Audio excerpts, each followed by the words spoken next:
ٹھیک ہے. سیدنا علی کا قول ہے جامع ترمذی میں، سنن دارمی میں، حاکم کے اندر، کہ وطر سنت ہے مگر اسے نہ چھوڑو، یعنی ایک افضلیت والا کام ہے. لیکن کہا کہ ہے سنت، اسے کسی نے چھٹی نماز نہیں بنانا. نمازیں 5 ہی ہیں، رکھتے 17 ہی ہیں، 2 فجر، 4 ظہر، 4 عصر، 3 مغرب اور 4 عشاء. اور بخاری مسلم میں حدیث ہے، ایک بدو آیا، اس نے کہا نبی علیہ السلام سے عرض کیا کہ اللہ کے نبی مجھے بتائیں، میں جنت میں جانا چاہتا ہوں، کامیاب ہونا چاہتا ہوں. آپ نے فرمایا فرض نماز پڑھ، فرض روزے رکھ، اور سب سے پہلے آپ نے توحید اور رسالت کا ذکر کیا. جب وہ واپس جانے لگا نا تو اس نے ایک جملہ بولا، یا رسول اللہ، نہ میں اس میں ایڈ کروں گا نہ اس سے کوئی نکالوں گا. تو آپ نے فرمایا اگر کسی نے جنتی شخص کو دیکھنا ہے اسے دیکھ لے، اور اگر یہ بات پہ قائم رہا، ایک روایت میں ہے بخاری مسلم کی، یہ کامیاب ہو گیا. اس میں واضح آپ نے فرمایا فرض روزے. آج تک کسی عالم نے کہا ہے کہ جو رمضان کے علاوہ شوال کے 6 روزے یا سوموار اور جمعرات کا روزہ نہ رکھے اس کے رمضان کے بھی قبول نہیں ہوں گے. نہیں. آج تک فرض زکات کے بارے میں کسی نے کہا ہے کہ جو نفیس صدقات نہ کرے اس کا فرض صدقہ بھی قبول نہیں ہوگا زکات والا. نماز کے بارے میں کیوں کہتے ہیں کہ جب تک سنتے نہ پڑھو تو قبول نہیں ہوں گے، اور جب تک تراویح نہ پڑھو تو روزہ قبول نہیں ہوگا؟ یہ صرف جذباتی جملے ہیں، اس کے اوپر قتل ہو چکا ہے. ہمارا ایک اسٹوڈنٹ، چلے آج میں پہلی دفعہ کیمرے میں اس کو بتا رہا ہوں، ہمارا اسٹوڈنٹ تھا، ایک 18-20 سال کا لڑکا، ایبٹ آباد میں. اس کی اپنے دوستوں کے ساتھ یعنی اس پہ بحث ہوئی، ٹی وی میں تو اتنی خبر آئی کہ کچھ دوستوں نے اسے قتل کر دیا. اس کی وجہ یہ تراویح تھی، اس بات پہ قتل کر دیا. ٹھیک ہے. وہ بینک مینیجر جو ایک شہید ہوئے تھے، وہ بھی اسی بات پہ شہید ہوئے تھے، وہ بھی میرے اسٹوڈنٹ تھے. ان کے فیس بک کے اوپر ساری میری ویڈیوز لگی ہوئی تھی. تو یہ لوگ، ان کی طرح ٹالرنس بالکل نہیں ہے. انہیں کہ کوئی علمی بات کریں. ایک چیز سنت ہے، اس کو آپ نے فرض کہاں سے بنا دیا؟ تو تراویح سنت نفلی نماز ہے، پڑھ لیں ثواب، نہ پڑھیں کوئی گناہ نہیں ہے.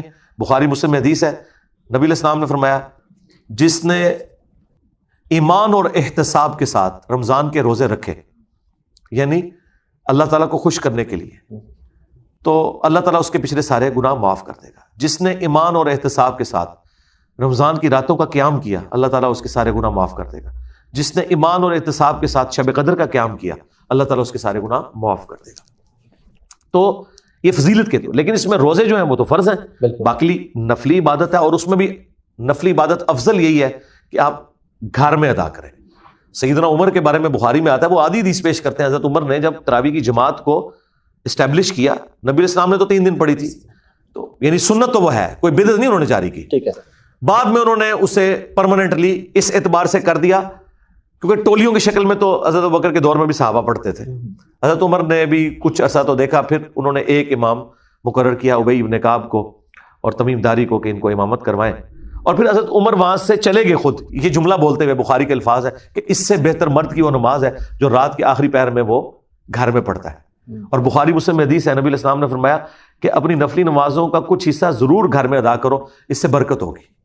اور بخاری مسلم کے الفاظ ہیں کہ مرد کی سب سے افضل نماز وہ ہے فرض کے بعد جو گھر میں ادا کرتا ہے، وہ افضل ہے. بخاری مسلم میں موجود ہے، نبی علیہ السلام فرض مسجد میں پڑھتے تھے.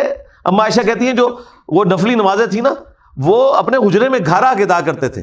وہ الفاظ ہیں کہ آپ 4 سنتیں 4 نفل ادا کرتے، پھر زور کی جماعت کرواتے، پھر میرے حجرے میں آ کے 2 رکعتیں پڑھتے، پھر نبی علیہ السلام مغرب کی نماز پڑھاتے، پھر 2 رکعتیں پڑھتے، پھر عشاء کی پڑھاتے، پھر 2 رکعتیں پڑھتے، اور فجر سے پہلے بھی 2 رکعتیں پڑھتے. اور جو آپ کی وہ وتر کی یا نفلی نماز وہ پورا سال ہی چلتی تھی نا، جسے آپ قیام اللیل کہہ لیں، تراویح کہہ لیں.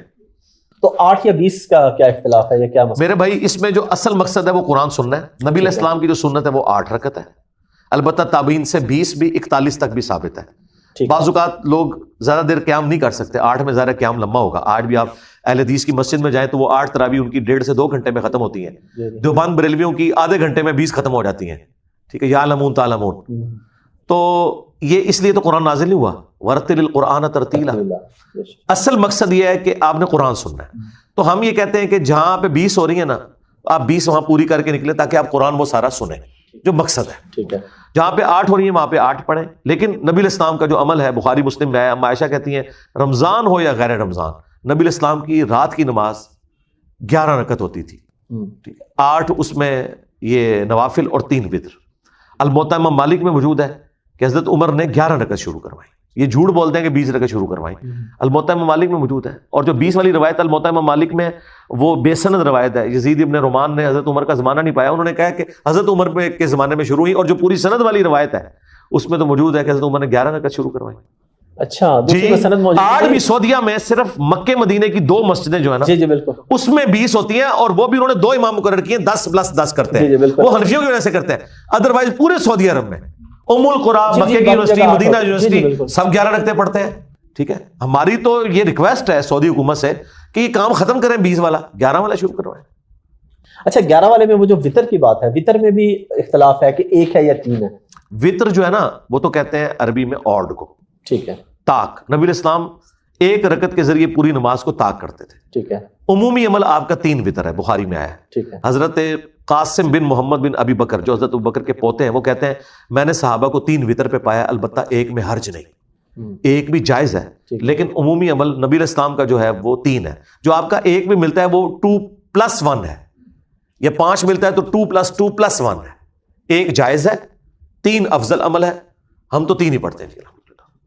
اچھا رمضان کا مہینہ ہے، اور رمضان کے اندر جو ظاہر ہے ایک صبر، تحمل اور یہ چیز کا زیادہ کہا جاتا ہے، لیکن ہم دیکھتے ہیں کہ رمضان میں ہمارے یہاں مسائل بھی زیادہ ہوتے ہیں، اختلافی مسائل، ایک دوسرے کے اندر برداشت نہیں ہے. تو آپ کیا پیغام دیں گے ینگ جنریشن کو کہ بھائی اگر وہ 3 پڑھ رہا ہے، یا وہ 8 پڑھ رہا ہے، وہ 20 پڑھ رہا ہے، تو کو برداشت ہونی چاہیے یا صرف دیکھیں بخاری مسلم میں واضح حدیث ہے، جس کو اس کی بھوک اور پیاس، یعنی وہ جو روزہ اس نے رکھا ہوا ہے اس کو برائی سے نہیں روک رہی، تو اللہ تعالیٰ کو اس کا بھوکا اور پیاسا رہنا اس کی کوئی حاجت نہیں ہے. اصل مقصد تو یہ کہ صبر آپ کے اندر پیدا ہو.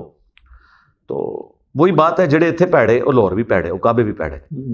ٹھیک ہے، اگر کسی کو بدنگاہی کی عادت ہے تو وہ حرمین میں بھی جا کے بدنگاہی کرے گا. تو یہ رمضان کے علاوہ بھی اپنے آپ کو ذرا سیدھا کر لیں. رمضان میں کوئی سوئچ تو نہیں آن ہو جانا کہ آپ جو ہے وہ فوراً نیکی کے راستے کے اوپر آ جائیں گے. ٹھیک ہے، ایک ماحول پرووائڈ اللہ نے کر دیا کہ سرکش شیاطین قید کر دیے گئے. سارے شیطان نہیں قید ہوئے، جو آپ کے اندر والا شیطان ہے وہ تو آپ کے ساتھ ہی ہے نا. اور جو ہر ہفتے آپ کو ممبر پہ شیطان نظر آتا ہے، جھوٹی حدیثیں سنانے والا، یعنی علماء کرام اکثر ایکسیپشن آر آلویز دیر، تو وہ تو وہیں پہ موجود ہے، وہ تو کوئی نہیں قید ہوا. تو وہ رمضان کے علاوہ بھی یہ تو آپ کنٹینیوس پریکٹس کریں گے تو آپ کے اندر صبر پیدا ہوگا نا. ایک دن میں تو صبر نہیں پیدا ہونا. تو رمضان یہ انسان کے اندر صبر پیدا کرتا ہے. اور پریکٹیکلی میرا خیال ہے کہ اگر کسی نے واقعی روزہ رکھا ہوا ہے نا، تو اس کی جو حالت عصر سے مغرب کے درمیان ہوتی ہے نا، کسی سے بات کرنے کو بھی دل نہیں کرتا. یہی حالت ہونی چاہیے رمضان کے میں کہ آپ کسی کے ساتھ. اور بخاری مسلم میں حدیث ہے کہ نبی نے فرمایا کہ رمضان میں کوئی جھگڑا کرنے لگے نا تو مجھ سے کہہ دیا کرو یار میں روزے سے ہوں. تو اس طرح یعنی، اور یہ باقی بڑا آسان کہ بھائی روزہ یار میرا منہ نہ کھلواؤ. ٹھیک ہے، اپنے اوپر قابو کریں. کچھ لوگ قیام اللیل و تراویح کو ملا دیتے ہیں، نماز شب تہجد کو ملا دیتے ہیں. اس کے ذرا فرق بتا دیں اور اس کے وجود کو ذرا ثابت کر دیں، ہے بھی کہ نہیں ہے، کہ تراویح کی حیثیت کیا ہے اور قیام اللیل کس حد تک واجب ہے. دیکھیں نمازیں جو ہیں دن رات میں وہ 5 ہی فرض ہیں. اس کے علاوہ جتنی نمازیں ہیں نا وہ نفلی نمازیں ہیں. کوئی کر لے ثواب، کوئی نہ کرے کوئی گناہ نہیں ہے. وہ جو 5 نمازیں ہیں ان میں بھی فرض ضروری ہے، 2 فجر، 4 ظہر، 4 عصر، 3 مغرب، 4 عشاء. اس پہ سنی شیعہ کا اتفاق ہے. اب جو قیام اللیل یعنی رات کی نماز، ٹھیک ہے، قیام النہار دن کے نوافل اور قیام اللیل رات کے نوافل، آپ انہیں سنت موقدہ کہہ لیں، آپ انہیں تراویح کہہ لیں، آپ انہیں رات کی نماز کہہ لیں، کوئی بھی لفظ رکھے، ہے بہرحال وہ نفلی نماز ہے. اس کا روزے کے ساتھ کوئی تعلق نہیں ہے. جماعت ہو سکتی ہے جی، باجماعت ہو سکتی ہے، باجماعت بھی ہو سکتی ہے. اور جماعت کے بغیر اگر کوئی شخص خود اپنے طور پہ پڑھنا چاہتا ہے وہ زیادہ افضل ہے. دیکھیں بخاری مسلم دونوں میں حدیث ہے کہ مرد کا فرض کے علاوہ اپنے گھر میں نماز ادا کرنا میری مسجد نبوی میں بھی نماز پڑھنے سے افضل ہے. یہ حدیث بخاری مسلم دونوں میں ہے. اندازہ کریں، نبی علیہ السلام کہہ رہے ہیں کہ کوئی شخص مسجد نبوی میں نماز پڑھے نا، اس سے مرد کی افضل نماز وہ ہے جو اپنے گھر میں پڑھتا ہے. اور بخاری مسلم میں حدیث ہے کہ مرد کی سب سے افضل نماز فرض کے بعد وہ ہے جو اپنے گھر میں پڑھتا ہے. اور ایک اور حدیث ہے مسلم کے اندر کہ اپنی نفلی نمازیں گھر میں پڑھا کرو، گھروں کو قبرستان نہ بناؤ، اس کی وجہ سے گھر میں برکت ہوتی ہے. تو نبی علیہ السلام تو ناراض ہو گئے تھے 3 دن کے بعد جب لوگ آپ کے خیمے کے باہر کھڑے ہوئے. بخاری مسلم میں آپ نے فرمایا گھروں میں پڑھو. خود صحیح بخاری میں ہے سیدنا عمر نے بھی جب تراویح شروع کروائی ہے تو آپ شروع کروا کے جب واپس جا رہے تو آپ نے کہا اس سے بہتر وہ ہے جو مرد گھر میں پڑھتے ہیں. تو یہ ایک آپشنل چیز ہے، ٹھیک ہے. لیکن عام مرد جسے قرآن کا کچھ حصہ زبانی یاد نہیں ہے، اس سے آپ فیسلٹی تو نہ چھینے نا کہ وہ مسجد میں جا کے سننا چاہتا ہے امام کے پیچھے کہ ٹھیک ہے مجھے تو قرآن نہیں آتا لیکن یہ قرآن پڑھ رہا ہے تو میں تو بیٹھ کے بھی سن سکتے ہیں، بیٹھ کے بھی سنیں، ٹھیک ہے، نفلی نماز، لیکن نماز کے اندر سنیں وہ تو افضل ہے. کہ وہاں نماز کے اندر شامل ہو، اگر وہ کھڑا نہیں ہو سکتا. استعمال کی کہ حضور ناراض ہو گئے تھے، تو حضور کی ناراضگی کا اگر سبب بن رہا ہے اور پھر ہم نے اس کو واجب فرض جیسی کیفیت دے دی. آج روزے کے بعد پہلا سوال یہ ہوتا ہے تراویح پڑھ رہے ہو کہ نہیں؟ جی ویسے اس میں حقیقت بات ہے کہ شیعہ ایک ایکسٹریم پہ گئے ہیں اور سنی دوسری ایکسٹریم پہ. یہ بڑی زیادتی کی ہے انہوں نے، اور یہ حقیقت بات ہے کہ نبی علیہ السلام جو ناراض ہوئے تھے وہ اس وجہ سے کہ آپ نے فرمایا کہ مجھے خطرہ ہے تم پہ فرض نہ کر دی جائے. سیدنا عمر نے اپنے دور میں پہلے تو کچھ عرصہ اسے ان اٹینڈڈ چھوڑا. بخاری مسلم میں ہے کہ حضرت ابوبکر نے بھی ان اٹینڈڈ چھوڑا. لوگ ٹولیوں کی شکل میں مسجد میں نمازیں پڑھتے تھے، ایک امام کو آگے کھڑا کیا اور پڑھ لیا، یعنی شو کیا. یہ نہیں تھا کہ ایک کمبائنڈ امام تھا. تو حضرت عمر نے بھی شروع کرا کے خود نہیں پڑھی ادھر. تو یہ آپ نے ایک آپشن دی تھی، انہوں نے پکڑ کے واجب بنا لیا. ان سے پوچھے کہ حضرت عمر نے خود کیوں نہیں پھر وہاں پڑھی؟ اگر آپ اس کو اسٹیبلش کرنے آئے تھے، آپ نے کہا کہ یہ ٹولیوں کی شکل میں نہ پڑھو، ایک امام کھڑا کرو. یا آپ ادھر پڑھنا چاہتے ہیں تو آپ اپنے گھر میں پڑھ لیں. واجب والا تو کوئی معاملہ نہیں ہے، اور نہ کسی کو کرٹیسائز کریں. یہاں تو واقعی پبلک میں مشہور ہے کہ جو تراویح نہیں پڑھتا اس کا روزہ ہی نہیں ہے. اندازہ کریں، ایک نفلی چیز کو انہوں نے فرض سے بڑا قرار دے دیا. یہ تو بس ایک فرقہ واریت ہے اور کچھ نہیں.